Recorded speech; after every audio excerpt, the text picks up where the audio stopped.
When I think about Evan Huck, it's not his resume that stands out, it's the pace. He went from early employee at a bootstrapped startup to an acquisition by a Fortune 500 to launching his own company as a first-time founder and CEO. What makes this chapter worth telling isn't the job titles, it's the pressure underneath them, the bets he made, the mentors he leaned on, and what it looked like to build a company while becoming a new dad. It's a story about momentum and what it takes to stay grounded while everything around you speeds up. So, Tech Validate, I had never heard of it before until I was doing my research for UserEvidence, but very successful acquisition in Bootstrap. So what was it like going from Tech Validate to SurveyMonkey? I mean, it was great. That's the whole point and kind of goal for a startup like that, is to one day get acquired for a bunch of money. I mean, it's a self-funded company. We scaled, it's like 12 million a year in ARR when SurveyMonkey bought it in 2015. So it was a great outcome. SurveyMonkey was an awesome company to go to, really good leadership team. So we were super excited about it. A pretty smooth integration, like they were super welcoming and really supportive of our team. We ended up taking some of our team and putting them on more like SurveyMonkey Enterprise, which is like their core survey offering. Yep. So Tech Validate never got like, a ton of like net new development after the acquisition, but I mean, the outcome was a fantastic outcome for Tech Validate. So it was cool to work with SurveyMonkey for a while. Like it was just new to be in a bigger company for me. There's some parts that are like, coming from a startup to a bigger company that are new. There's a lot of, meetings and bureaucracy and stuff, just a lot slower, but part of it's pretty cool. Like you have a lot of great resources. There's super sharp people. I kind of like enjoy kind of a little bit of the like politicking and battling at a bigger company for like a short period of time. Then it gets kind of annoying, but oh, that's kind of fun. What were some of your favorite lessons that you learned at a big company like SurveyMonkey? I think you learn how to communicate your strategy cross-functionally, since you can't just do stuff in a vacuum. Like you have to kind of communicate and defend your plan and what you're doing. At the height of it, I think I had 120 people in my org. And so, I was having to defend this to leadership and C-level folks there. And then, to move out to Jackson, when I did that in 2018, I kind of shed my 120 person org and just became an enterprise AE. Yep. Which was epic. Like I was the top rep in the company by a long shot, and it took me like 20% of my day. And you said you weren't a sales guy. Most of the time I'd just be skiing and I'd be like, I'd hear Python, Evan, tell us about this. Oh, sorry, I had you on mute there, but yeah, it was a good time. So you stayed on at SurveyMonkey for how long post-acquisition?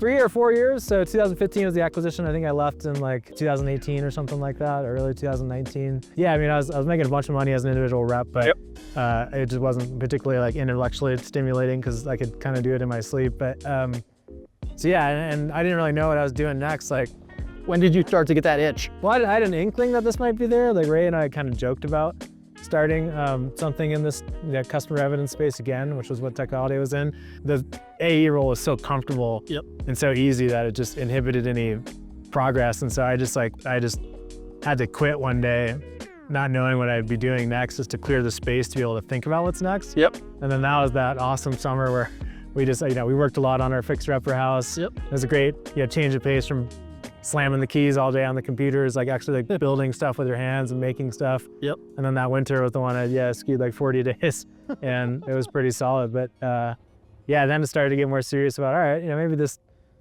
kind of 2.0 evolved thing in the same customer evidence space might be interesting to explore again. And we started to think more seriously about it.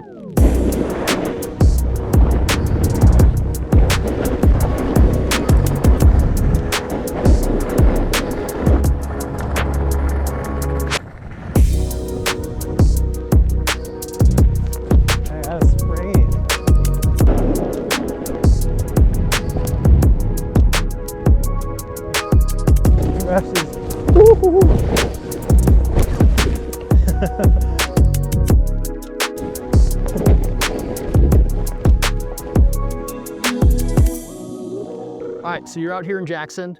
You're kind of thinking about the next plan. This is what, 2018, 2019 timeframe? Yeah, 2019, yeah. And how do you go from idea to talking with Ray to founding a company? Yeah, I mean, Ray had just thrown out the idea of like doing a, kind of a revamped version of Tech Validate. And so that had kind of been in the back of my mind as I was just hanging out and skiing. And I kept my license for the co-working space through the whole time, just to kind of like force myself in there once a week to just like think. And so I'd sit down at a blank computer with like nothing to do. And just because it was awkward, I was like, all right, I gotta start doing something. And so I just like started throwing together some decks on some random concepts. And obviously this concept felt the easiest. If I was gonna do a startup, which is obviously inherently risky, like I wanted to pick something where, I had a lot of expertise and it was a little bit of a, kind of a head startup on training wheels, whatever you want to call it. But yeah, I started working on it in like January. I downloaded Adobe XD, which is a mistake. I didn't know about Figma at this time. Did some YouTube tutorials, learned how to like make like little wireframe mock-ups, and started putting together some of those as to like what it would look like, and then started putting together like an investment deck, and just started like talking to some investors, and Brad and Steve, the old co-founders of Tech Validate, like, yeah, like it could work for sure. The tricky part is like Ray and I are both salespeople, so we're not engineers, we can't build anything. And so we had to find an engineer, but we didn't have any money to pay for an engineer until we had investment, but nobody would invest in the company without an engineer. Quite the pickle. So we had this, like, we kind of did it at the same time. We raised money, we're like, yeah, we have a engineer, Billy, that's ready to go if we raise. And so kind of brought it all together at the same time. So yeah, I think it was like April in 2020. What was going on then? Yeah, exactly.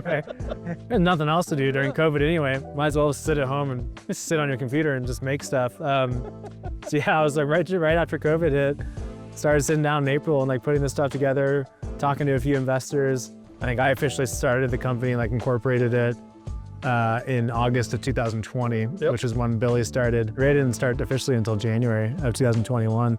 If you can think back to you in August of 2020, what advice would you give yourself as a founder? Honestly, I feel like having a startup, I took all the advice I would have had and rolled it into the user evidence. Like, there's like some small stuff, but I've actually been impressed at like how much I wouldn't change. Obviously, like we've made some misfires and hires and stuff like that, and we're about to get off a chair. But I think, yeah, like, I feel like we've been pretty lucky to like kind of get a lot of it right. I think I maybe like panicked a little bit more in the early days because again, you feel that more existential threat of like, is this thing gonna work or not?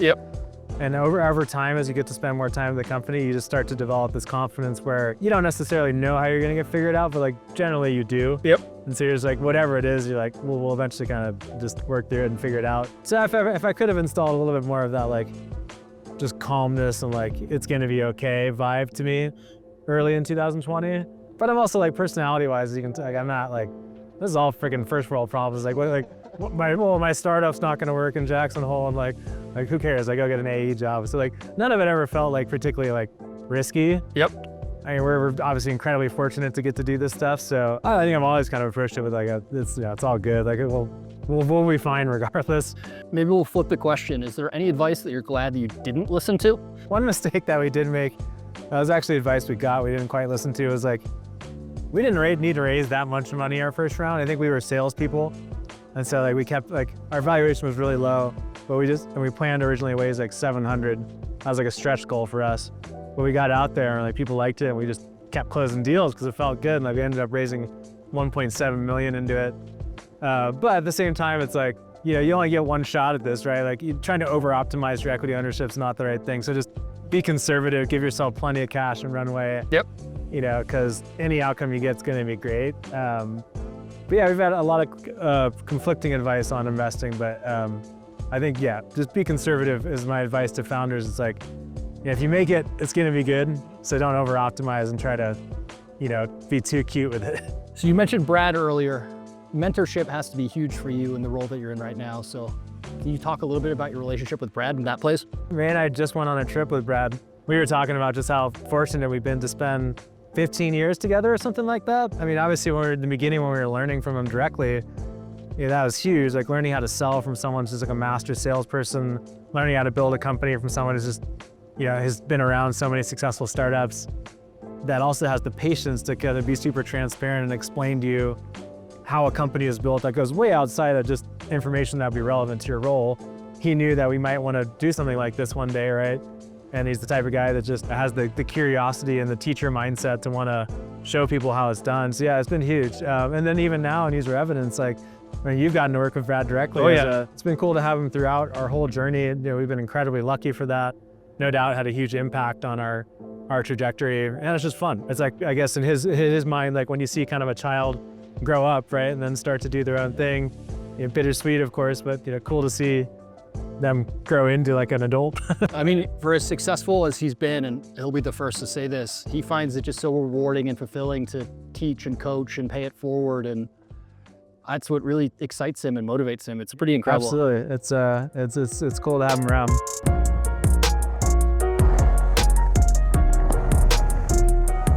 Definitely don't have to worry about that with me.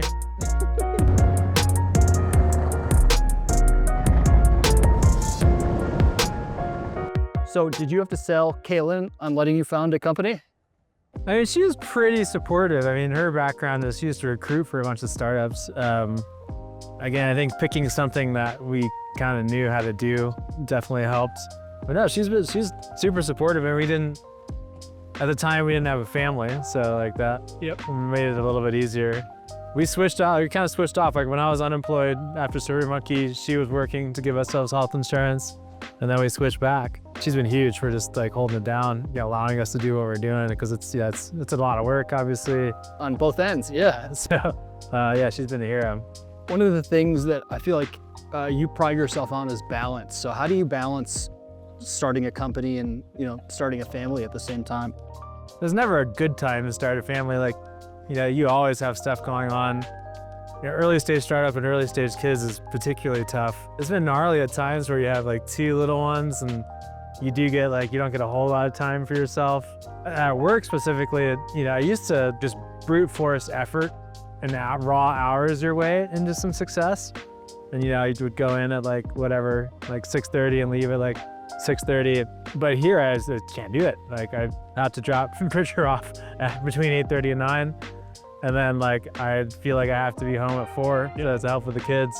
And so it is that time constraint has really helped me, or forced me to think about how to like get the most leverage out of my comparatively scarce time. Yep. Which, at our stage, going from, now 30 to 40 people this year, there's a ton of other people that are really good at what they do. It's, getting good at delegating, focusing the team on a smaller set of really important priorities, and just getting a lot more efficient with my work and making sure I'm spending time on stuff that's like actually super valuable. So overall, it may have helped. Otherwise, I could, rely on this crutch of just working more. How do you choose where to spend your time? I mean, I think about how my time is going to essentially be magnified now across 35 people, right? So if I'm doing something on my own, like that's good for a little bit. But if I can teach or train or give people context that's going to help 35 people do their job, you're going to get a lot more return on that time. And like one of the hardest things for me as a salesperson, it's like I love to jump into deals and sell. And I think there's an advantage to that, because like spending a lot of time with customers and prospects, and also being very involved in product strategy and market strategy, like everything that we build, like we know is customers are going to buy it because I'm talking to people all the time. But it's been hard for me to kind of step away from sales a little bit. And what I've stepped more into is like a high level product direction. Like I think a lot about our broader market, the competitors in that market, where the market's going, and then what we build given that equation, and like where I think the market's going to go in the next 2 years, and then how we set ourselves up to play well given the arc of that market. And that's really heady and interesting and strategic and fun for me. And it's new. I didn't get to do that at a lot of companies. But yeah, particularly that kind of intersection of talking to customers and prospects a lot, understanding where the market's going and trying to predict where the market's going, and then helping define what we build as a strategy into that market, and then enabling all these people that we have to focus on how we can get the most of their time. I think that's really the best return for my time right now. So we're taking the tram up, and then we're gonna hike up the head wall, right? Yeah, that's the idea. Ooh. How are we feeling? Confident? I'd be lying if I said I wasn't a little scared, but we'll make it. We were gonna hike up that. That's the head wall over there. It's closed at 2. So we can't do it, so we'll have to come back again.